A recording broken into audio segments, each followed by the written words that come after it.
سب کچھ ہو بیوی نہ ہو تو تنہائی کا احساس مار دیتا ہے۔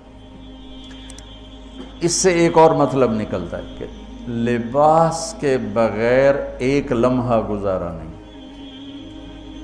سارا دن پانی نہیں پیتے ہیں نا، اب میں بیان میں پانی پی رہا ہوں، لیکن 16 گھنٹے تو گزارے ہیں نا، پانی نہیں پیا، کھانا نہیں کھایا، 16 سیکنڈ لباس کے بغیر گزار سکتے ہیں؟ بولو۔ کوئی بھی کمرے میں نہ ہو، تم تنہا ہو، تم کپڑے اتارو تو تم اپنے آپ کو عجیب فیل کرو گے، تم خود اپنے آپ کو چادر میں چھپانے کی کوشش کرو گے۔ ان لباس ایک ایسی زبردست ضرورت ہے بلا دلیل کہ تم تنہا کمرے میں بھی کپڑے اتارو تو تم اپنے آپ کو عجیب سا محسوس کرتے ہو۔ اس سے پتہ چلا کہ بیوی کے بغیر کوئی زندگی نہیں ہے اور خامد کے بغیر عورت کی کوئی زندگی نہیں ہے۔ یہ ہمارا بدبخت معاشرہ ہندی کہ کسی بچی کو طلاق ہو جائے وہ گل سڑ کے مر جاتی، اس کی شادی نہیں ہوتی۔ کوئی جوان بچی بیوہ ہو جائے وہ سسک سسک کے مر جاتی، اس کی شادی نہیں ہوتی۔ کوئی 40-50 سال کا ہو جائے مرد، اس کی بیوی مر جائے، کوئی اس کو لڑکی دینے کے لیے تیار کوئی نہیں۔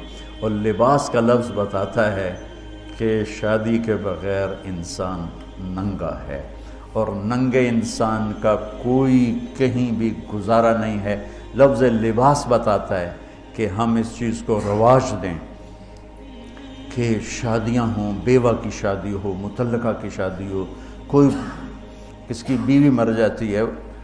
حضرت ابن مسعود کا فرمان ہے اگر میری موت میں 10 دن باقی ہوں تو بھی میں شادی کر لوں گا اگر میری بیوی مر جائے تو۔ ابو ہریرہ کہتے ہیں اگر میری زندگی میں 7 دن باقی ہوں اور میری بیوی مر جائے تو میں 1 ہفتہ بھی شادی کے بغیر نہیں رہوں گا، میں شادی کر لوں گا۔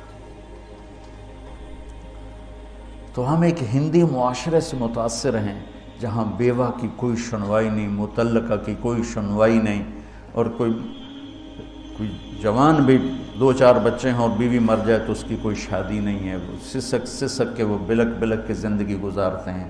ہم لوگ اس کو رواج دیں۔ لباس، لفظ لباس بتا رہا ہے کہ جیسے لباس کے بغیر ایک لمحہ آدمی چین سے نہیں بیٹھ سکتا، ایسے ہی اس رشتے کے بغیر زندگی میں کوئی خوبصورتی نہیں، کوئی حسن نہیں۔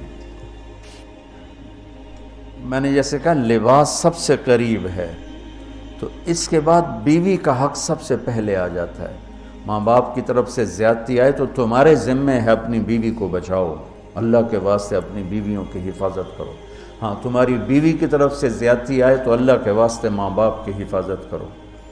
تو اس کا مطلب یہ نہیں کہ تم ڈنڈا اٹھا لو، اپنے اخلاق ایسے بناؤ، سپرنگ بن جاؤ، سپرنگ جو فریشر سے کو قبول کر کے دب کر کے نیچے چلا جاتا ہے۔ نیچے جانے میں جڑ جانے کا نظام چھپا ہوا ہے کہ جھک جاؤ، ماں باپ ناراض ہو ان کے پاؤں پکڑ لو، بیوی ناراض ہو اس کے پاؤں پکڑ لو۔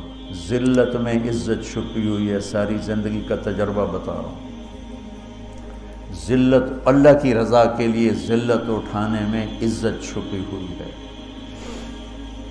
ہن لباس لکم، کتنا ہی مجھے غصہ چڑھا ہو میں اپنے کپڑے پھاڑوں گا، مجھے غصہ آ گیا میں نے اپنے کرتے پھاڑنے میں، کسی یہ پاگل تو کرے گا، سمجھدار دوئے دا کرتا پاڑے گا، اپنا نہیں پاڑے گا۔ اب مجھے بیوی پہ غصہ چڑھ گیا تو میرا لباس ہے، اس کو تار تار کر دوں، گالیاں دوں، تھپڑ ماروں، تو ایسا ہی جیسے میں اپنے کرتے کو پھاڑ رہا اور اپنے کرتے کو تار تار کر رہا۔ بیوی کو غصہ چڑھے تو وہ اپنے کپڑے پھاڑتی ہیں۔ کپڑوں کے لیے کتنے حفاظتی نظام ہیں، الماریاں بنی ہوئی ہیں اور ہینگر بنے ہوئے ہیں، کریز خراب نہ ہو۔ میں جب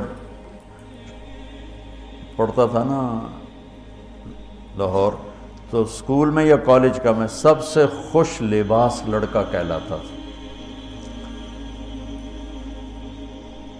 کہ میں اپنی اسکول سے آ کر نا، اب ہاسٹل میں کوئی استریاں تو ہیں نہیں، نہ ہی کوئی نوکر، تو اپنی پتلون کو ایسے ہاتھوں سے استری کرنا اور کر کے پھر تہ لگانا، پھر سرانے کے نیچے رکھنا، پھر اس کے اوپر سونا تاکہ